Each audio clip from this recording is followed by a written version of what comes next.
का कैसा भी मनुष्य, वो संसार का मानव, वो संसार का मनुष्य, चाहे वो किसी को भी भजे, किसी भी देवता का स्मरण करे, पर एक ना एक दिन वो मानव चाहे जीवित रहते चाहे मृत्यु के पर्याय भगवान देवाधिदेव महादेव तक पहुंच ही जाता है। नदी का काम है बहना,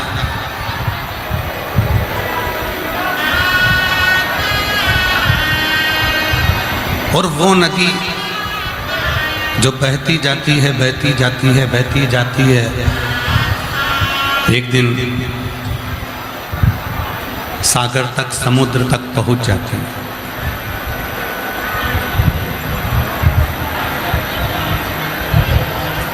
अब कितने उसने संघर्ष झेले,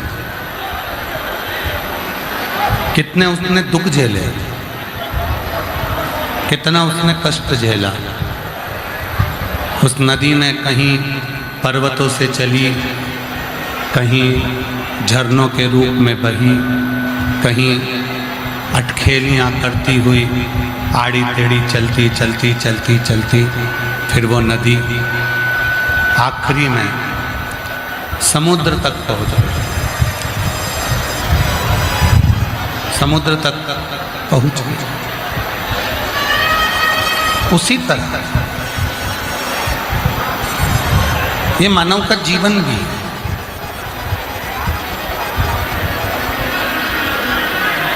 ये मनुष्य का जीवन भी है। ये मानव का जीवन, ये मनुष्य का जीवन ऐसे ही अटखेलियां करता करता, सुख दुख भोगता भोगता भोगता भोगता एक दिन उस परमात्मा देवाधिदेव महादेव के चरणों तक पहुँच ही जाता है, उसके चरणारविंद तक पहुँच ही जाता है।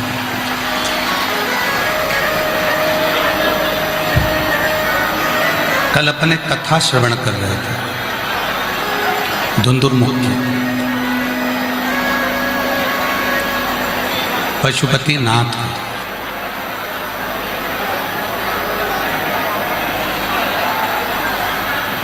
और पशुपति नाथ की कथा को श्रवण करते करते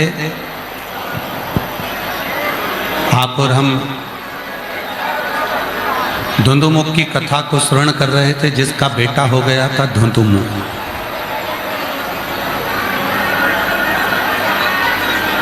और वो धुंधुमुख जिसका विवाह धुंधुमुख ने कर दिया था, घर में बहू आ गई थी, फिर भी धुंधुमुख किसी पर स्त्री का संग पकड़ लेता है।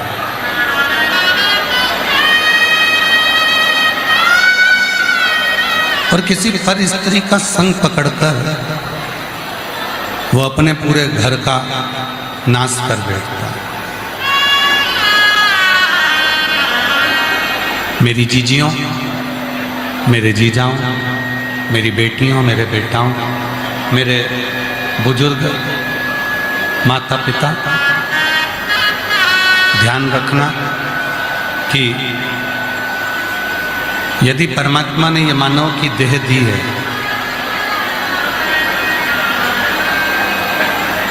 यदि परमात्मा ने ये मानव का शरीर दिया है, कुछ अच्छे भी अपनी संगत में आएंगे और कुछ बेकार भी अपनी संगत में आएंगे।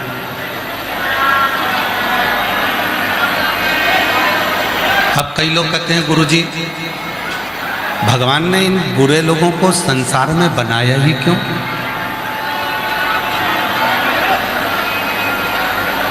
भगवान को बनाना था तो सब अच्छे अच्छे लोग बना देते, फिर संसार में बुरे लोगों को क्यों बनाया गया? बुरे लोगों को बनाने का कारण क्या था? जैसे आपके मन में प्रश्न आता है कि भगवान ने सब अच्छे लोगों को क्यों नहीं बनाया, भगवान ने बुरे लोगों को भी क्यों बना दिया? उसी तरह माँ पार्वती जी ने भी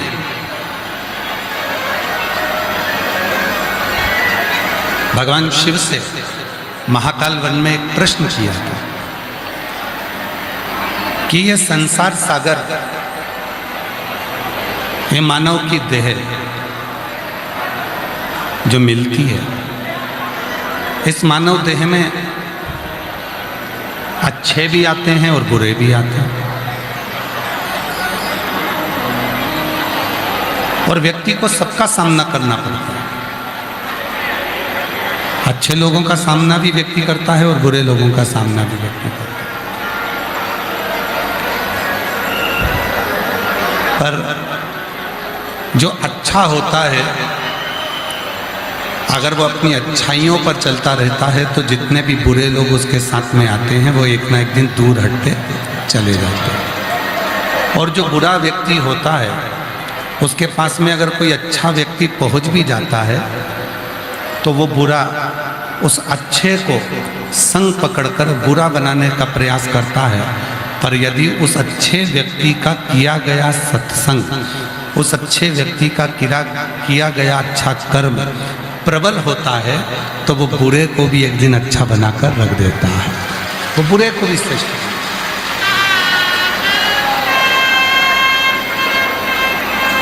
और जो जैसी भावना मेरी जीजियों, आज कथा का छठा दिवस है।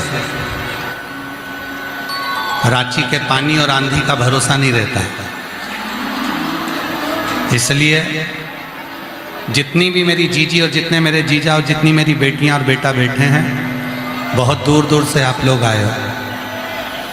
आगे बैठने के चक्कर में जल्दीबाजी ना करते हुए जहाँ जगह मिल जाए वहाँ बैठकर कथा सुन लो, और जो साथ में बोले वो थोड़ा थोड़ा तुम भी बोलो, जिससे बाबा आप पर भी कृपा करें। जो जैसी भावना वो वैसा ही फल पाया, नहीं खाली उसे लौटाया, वो मन ही मन हर्षाया, और कर दिया माला माल काशी वाले, लुटा दिया भंडार काशी वाले, ओ लुटा दिया भंडार काशी वाले ने, कर दिया माल काशी वाले। धौंदुर मुख अपने कर्म से वंचित हो गए। एक ब्राह्मण का कर्म होता है शास्त्र पढ़ना, शास्त्र सुनना। एक वैश्य का कर्म होता है धन एकत्रित करना। एक क्षत्रिय का कर्म होता है सबकी रक्षा करना। एक शूद्र का कर्म होता है भगवत भजन करते हुए सेवा में तल्लीन रहना, तत्पर। पर धौंदुरमुख ब्राह्मण होकर भी उसने अपना कर्म नहीं किया।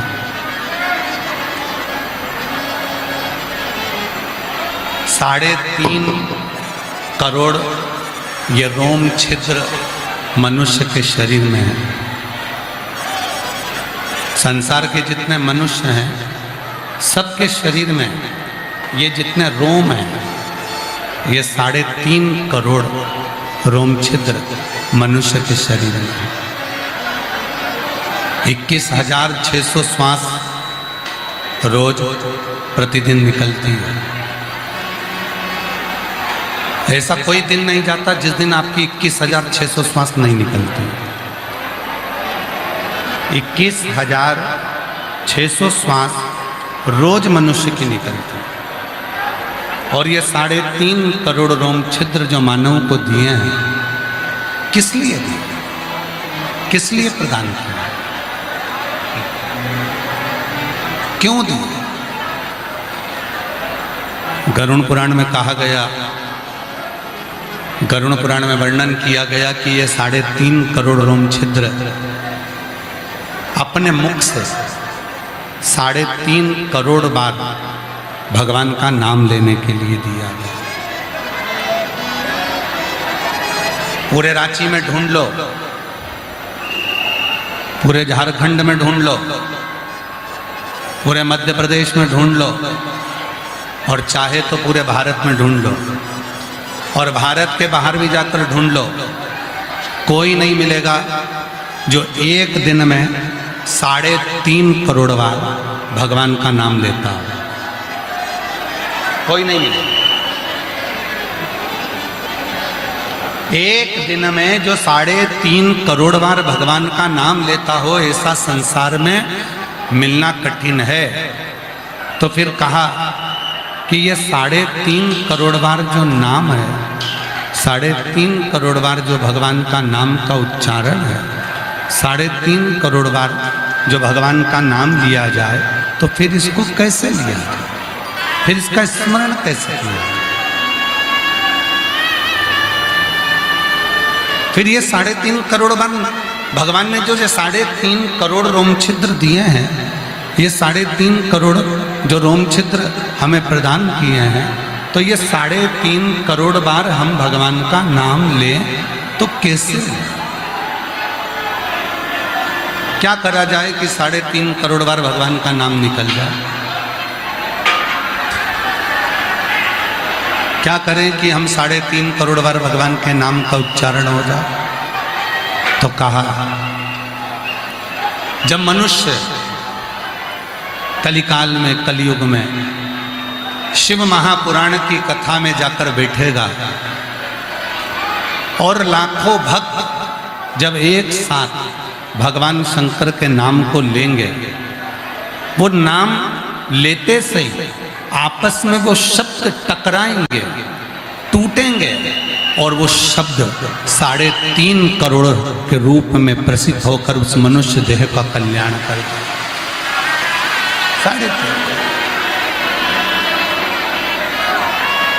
और शंभु शरणे पड़ी मांगू घड़ी रे घड़ी, दुख काटो दया करी दर्शन आपो। शंभो शरणे पड़ी मांगो घड़ी रे घड़ी, दुख काटो दया करी दर्शन आपो। अब आप कितनी संख्या में बैठे हो? लाखों की संख्या में आप लोग आए हो, और लाखों की संख्या में जितने लोग पंडाल में हैं, उससे ज्यादा पंडाल के बाहर। कई लोग रोड पर बैठे, कई लोग जहां जहां लोगों को जगह मिली वहां बैठे। अब जरा विचार करिएगा, मान लो आप 2 लाख, 4 लाख, 5 लाख, 6 लाख, 8 लाख, आज की स्थिति देखकर तो ऐसा लग रहा है कि 7 से 8 लाख शिव भक्त रांची की कथा में पहुंचे। अब आप लोग इतनी संख्या में आए हो, और एक साथ मिलकर जब अपन श्री शिवाय नमस्तुभ्यम कहते हैं,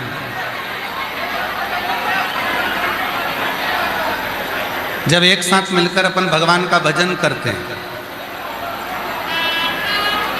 जब एक साथ मिलकर अपन भगवत नाम का स्मरण करते हैं, हम आपको बार बार कहते हैं कि साथ में बोला करो। बोलने का कारण क्या है? साथ में बोलेंगे तो वो शब्द निकलेगा, निकलेगा तो वो एक दूसरे से टकराएगा, टकराएगा तो वो हमारे 3.5 करोड़ रोम छिद्र में समाहित होता चला, समाहित होता।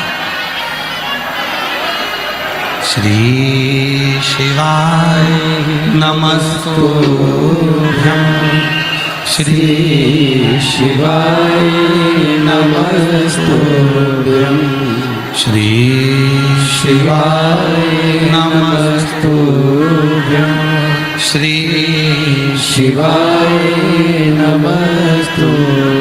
3.5 करोड़ रोम छिद्र जो परमात्मा ने दिए हैं वो उच्चारण के लिए।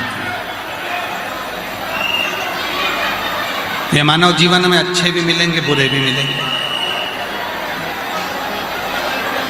अब शिव कथा क्या कर रही है, भगवान शंकर का चरित्र क्या कर रहा है कि यदि अच्छे और बुरे सब मिल रहे हैं तो आप एक कार्य करिए, अपने पथ पर, अपने भजन पर, अपने स्मरण पर आगे बढ़ते रहे। और जब आप अपने भजन पर, अपने स्मरण पर, अपनी भक्ति पर, अपने मंत्र जाप पर, अपने नाम जाप पर, भगवत नाम पर, भगवान के शब्दों पर, भगवान के अक्षरों पर, मंत्रों पर, स्मरण में आगे बढ़ते जाएंगे तो कोई बुरी संगत, कोई बुरा व्यक्ति आपके पास नहीं आए। हुआ धोंधमुख का माता चली गई, पिता चले गए, धोंधमुख का पत्नी चली गई। कल कथा में कहा था अकेला धोंधमुख बचा और वो भगवान बृहस्पति के पास में गया। बृहस्पति बाबा से पूछा कि मेरे जीवों का कल्याण कैसे होगा, मेरे पितरों का कल्याण कैसे होगा, मेरे पूर्वजों का कल्याण कैसे होगा। बृहस्पति बाबा ने कहा शिव जी का एक व्रत ऐसा है, पशुपति व्रत, जिस व्रत को करने के बाद जो मनुष्य करता है, जो स्त्री करती है, जो गंधर्व करता है, जो पशु करता है, जो पक्षी करता है, जो मानव करता है, जो देवता करता है, वो पशुपति व्रत एक ऐसा व्रत है जिस व्रत को करने वाला व्यक्ति स्वयं अपनी जिंदगी में वैभव, सुख, धन, संपदा और अपने जीवन के सारे दुखों को समाप्त कर कर एक दिन खुश होकर अपनी जिंदगी को जीना प्रारंभ करता है।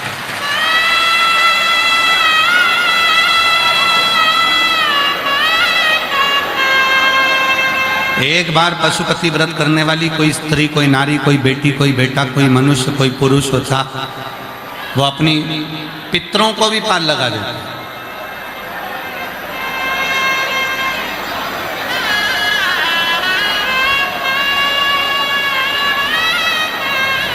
एक पशुपति व्रत का इतना प्रभाव पड़ता है। और देखो पशुपति व्रत की महिमा, एक पत्र अच्छा है।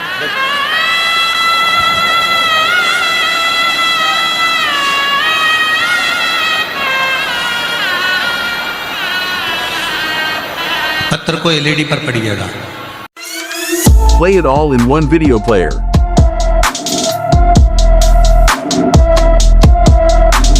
Download today and get started.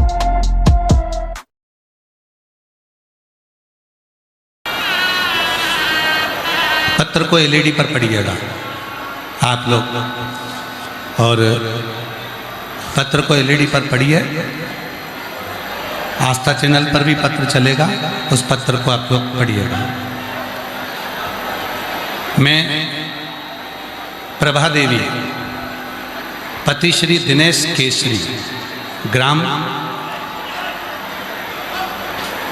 इसका नगड़ी रांची से आई हैं। कहीं बैठी हों तो हाथ हिला सकती हैं, अगर कहीं बैठी हों तो हाथ हिला सकती हैं। प्रभा देवी, पति श्री दिनेश केसरी, ग्राम पिस्का, नगड़ी रांची से आई हैं। कहीं बैठी हों तो हाथ हिला सकती हैं। पिस्का नगरी रांची से आई। बाबा के चरणों कमलों में कोटि कोटि नमन। पत्र आप लोग एलईडी पर पढ़ सकते हैं। पिछली बार जब बाबा आप टाटा में आए थे तो वहाँ हम सब कथा सुनने के लिए गए थे। भोलेनाथ से आपकी व्यथा कर कर वहाँ से मिट्टी लेकर आए जिसे हमेशा माथे में लगाते और उनका गुणगान करते रहे। गुरुदेव, मेरी शादी को 25 साल बीत चुके थे, पर कोई संतान प्राप्ति नहीं हुई थी।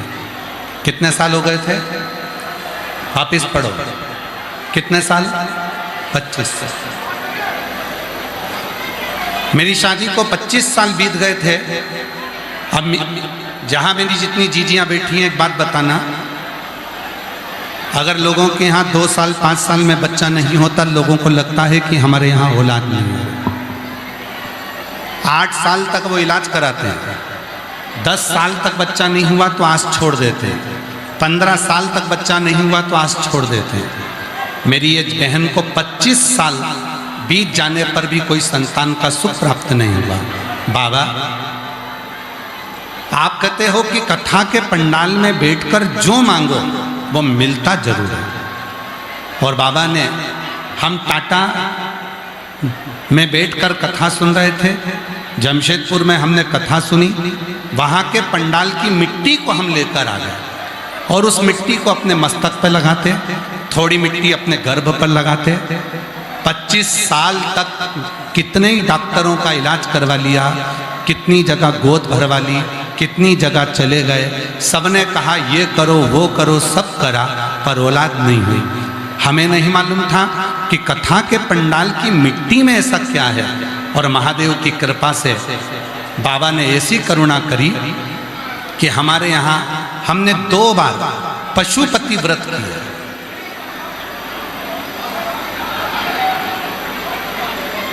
दो बार पशुपति व्रत किया, 2 बार सफेद आंकड़े की जड़ का प्रयोग करा। बाबा, ऐसी कृपा हुई। हमने तो सुना था कि पशुपति व्रत करने वाले को भगवान देता है, पर हम खुद बैठकर कहते हैं 25 साल के बाद बाबा ने वो खुशी दी है जिसका इंतजार था। बाबा ने एक नहीं 2 पुत्र रत्न 25 साल के बाद हमको प्रदान कर, 2 पुत्र। 25 साल के बाद बाबा ने हमको 2 पुत्र रत्न प्राप्त किए। और जो जैसी भावना लाया वो वैसा ही फल पाया, नहीं खाली उसे लौटाया। कहीं बैठी हो? प्रभा देवी पति श्री दिनेश केसरी, ग्राम पिस्का, नगड़ी, रांची से आई हैं। मेरा मोबाइल नंबर ये है। बाबा, 25 साल के बाद मेरे घर में 2 बेटों ने जन्म लिया। 25 साल।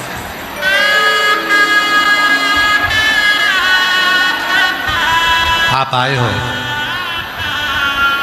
बाबा को विनय करने के लिए, आप आए हो बाबा से विनती करने के लिए, आप आए हो बाबा को अपने मन की बात कहने के लिए। यहाँ पर भीड़ बढ़ाने के लिए बिल्कुल मत आओ। हम पहले भी कथा में कहे, आज फिर कहते हैं, शिव महापुराण को भीड़ की जरूरत नहीं है, शिव महापुराण को भाव बढ़ाने की जरूरत है।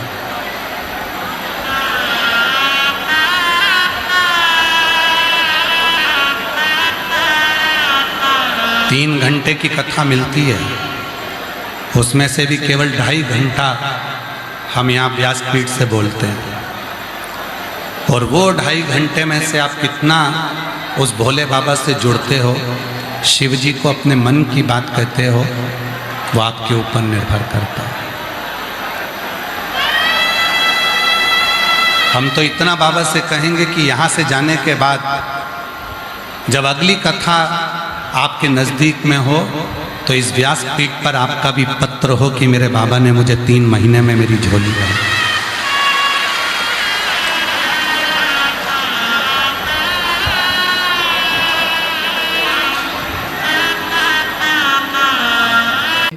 भोलेनाथ से नाता है, क्यों घबरा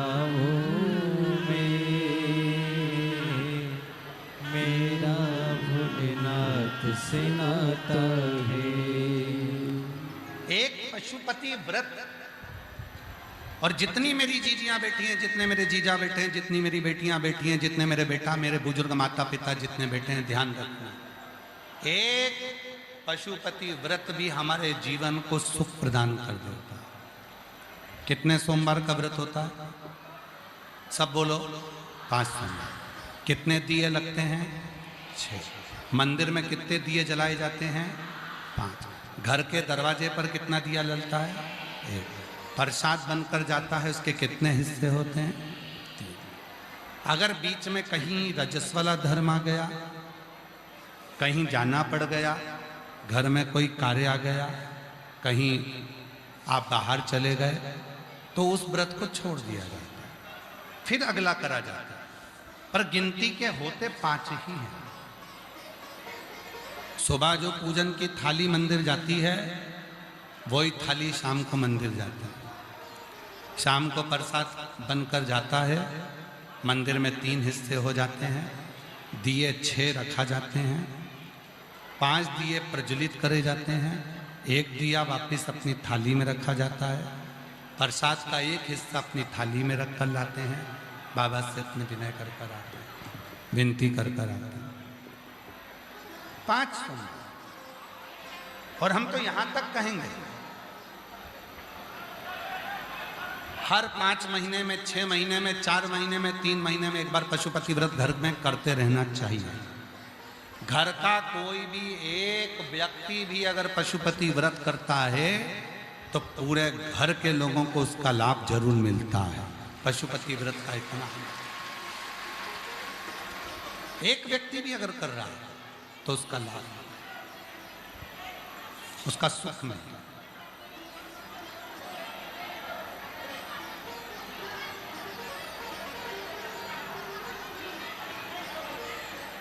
पहला व्रत पशुपतिनाथ का जब करा जाता है, पहला सोमवार,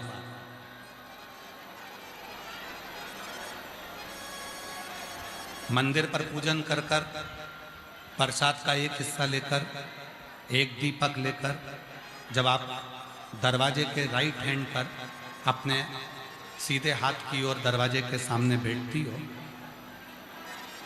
दीपक को जलाते समय जिस कामना से आपने पशुपति व्रत किया है, उस कामना को अपने हृदय से बोलना चाहिए। बाबा, आज मेरा पहला व्रत है, मेरे भोलेनाथ, मेरे देवघर वाले बाबा वैद्यनाथ, हे मेरे पहाड़ी महादेव, हे मेरे सुरेश्वर महादेव, हे मेरे भोलेनाथ, आपकी कृपा से आज मैंने पहला व्रत किया।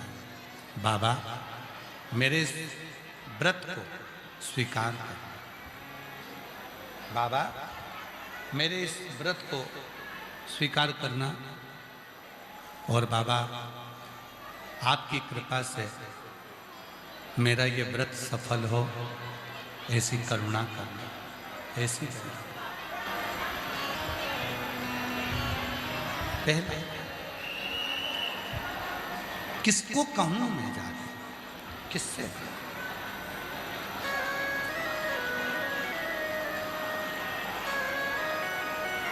स्कंद पुराण में, काशी खंड में लिखा है,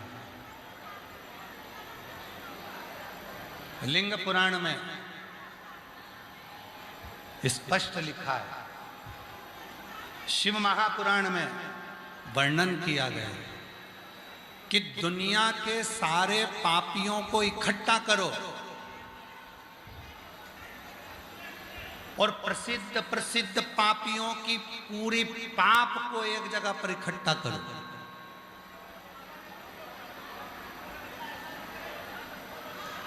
और एक बार मुख से शिव का नाम निकल जाए तो वो पाप एक क्षण में जलकर भस्म हो जाता है। एक क्षण।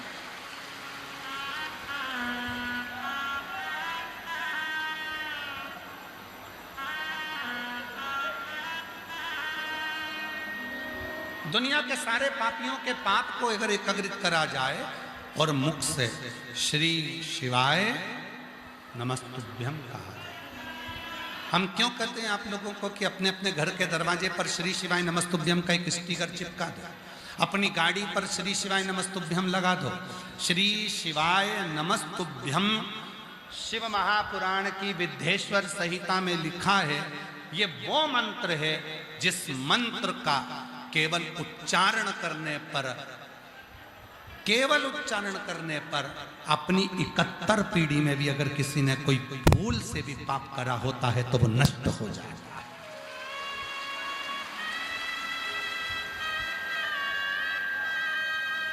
घर के दरवाजे पर श्री शिवाय नमस्तुभ्यम का एक स्टिकर लगा दो, श्री शिवाय नमस्तुभ्यम लिख दो। क्या होगा?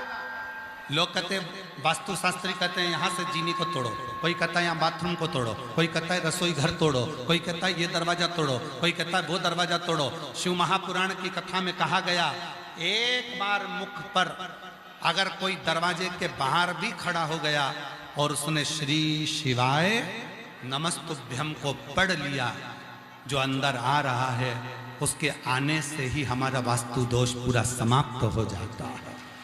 एक श्री शिवाय नमस्तुभ्यम वो मंत्र है, श्री शिवाय नमस्तुभ्यम वो ऊर्जा है, श्री शिवाय नमस्तुभ्यम वो बल है, श्री शिवाय नमस्तुभ्यम वो एक ऊर्जा है जिसके पाने से, जिसके बोलने से, जिसकी सम्मुखता से, जिसके सामने होने से हमारे जीवन के सारे संचित पाप नष्ट हो जाए। एक पत्र है, अच्छा पत्र देखिए, जिनके पत्र पढ़े जा रहे हैं अगर वो आए हैं तो आते जाएं, अपना बेलपत्र लेकर जाएं। मेरा नाम राधिका है, मैं फुसरो जिला बोकारो झारखंड से हूँ। मेरा नाम राधिका है, कहीं बैठी हो राधिका जी। मैं फुसरो जिला बोकारो झारखंड से हूँ। मेरा मोबाइल नंबर ये है। गुरुजी, मैं आपसे 2022 से जुड़ी हूँ। गुरुदेव, मेरी बेटी की किडनी 2022 में दोनों किडनी खराब हो गई थी, उसका प्रोटीन बनना बंद हो गया था और बहुत ज़्यादा तकलीफ में आ गए थे। धीरे धीरे बेटी की हालत इतनी खराब हो गई कि मेरी बेटी का पूरा शरीर नीला पड़ गया था। उसे वेंटिलेटर पर डाल दिया गया। डॉक्टर ने भी जवाब दे दिया कि इसका शरीर बेकार हो चुका है, किडनियाँ काम नहीं कर रही हैं, थोड़े दिन ये चाहिए। इतनी हालत बेकार हो गई कि हम कह नहीं सकते। तब उसकी हालत देखने के लिए पड़ोस की एक दीदी यहाँ मिलने आई। उन्होंने कहा टीवी पर गुरुजी की शिव महापुराण की कथा आती है, उसे देखिए, गुरुजी उपाय बताते हैं, बाबा पे भरोसा रखना। मैं आपकी कथा सुनने लगी और आपकी बातों पर भरोसा कर कर 1 लोटा जल बाबा को चढ़ाने लगी। बाबा को 1 लोटा जल चढ़ाया। रोज अस्पताल में बेटी को बाबा को चढ़ाया हुआ जल पिलाने लगी। वो तो वेंटिलेटर पर थी, उसकी सांस नहीं थी। डॉक्टर के हिसाब से वो थोड़े दिन की ही मेहमान थी, पर बाबा ने ऐसी कृपा कर दी, उसके मुख पर जैसे ही शिव जी के चढ़े हुए जल को लगाया, बाबा मेरी बेटी को होश आना प्रारंभ हुआ और धीरे धीरे उसको वेंटिलेटर से हटा दिया गया। आज बाबा की कृपा से मेरी बेटी स्वस्थ है और रोज बाबा को 1 लोटा जल चढ़ाती है, स्कूल जाती है। और बाबा एक बात कहूँ, आज मेरी बेटी की दोनों किडनियाँ काम करना प्रारंभ कर दी। ये शिव की उदाहरण। एक लाइन नीचे लिखी है, इस लाइन को आप और हम सब गुनगुनाएंगे। पहले आप पढ़ो और पढ़कर आप बोलोगे, फिर हम बोलेंगे, ठीक है? साथ में, जो दिल से वो दिल से दे देगा, मेरा भोला भंडारी है, खाली झोली भर दे। मस्तक पे चंदा है, उजियारा कर देगा।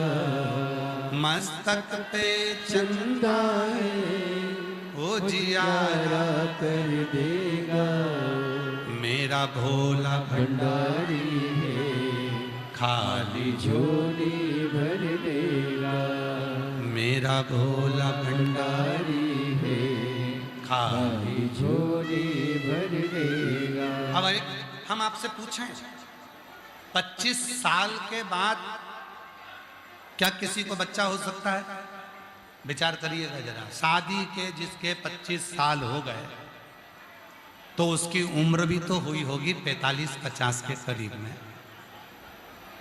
क्या उसको बच्चा हो सकता है? इसमें सीहोर वाले महाराज, आप कहो कि किडनी सीहोर वाले बाबा ने सही कर दी, ना ना ना, सीहोर वाला बाबा अपने आप को सही नहीं कर पाता तो तुमको क्या खाक सही करेगा? सीहोर वाले बाबा ने कुछ नहीं करा, सीहोर वाले महाराज ने कुछ नहीं करा। जो कुछ करा, तुम्हारा एक लोटा जल सारी समस्या का हल, तुम्हारे एक लोटे जल ने सब कुछ कर दिया। तुम्हारा विश्वास, तुम्हारी भक्ति, तुम्हारी दृढ़ता, तुम्हारा भरोसा, और जिस दिन ये भरोसा दृढ़ होता है उस दिन तुम्हारा दुख मेरे भोलेनाथ का होता है और वो दुख समाप्त हो ही जाता है।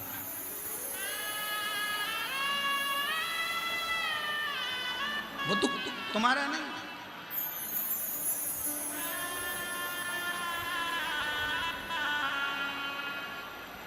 उपवास का मतलब मालूम है आपको?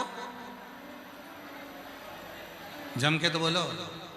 उपवास का मतलब मालूम है? आप जो व्रत करते हो उसका एक नाम है उपवास।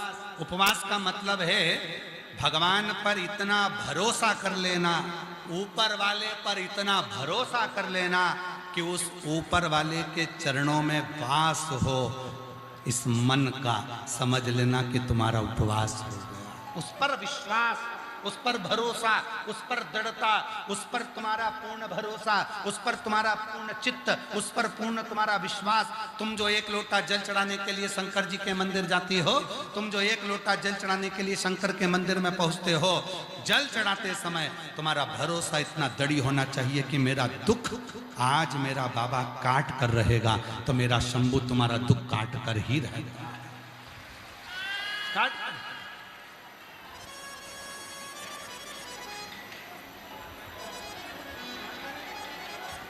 आपका दुख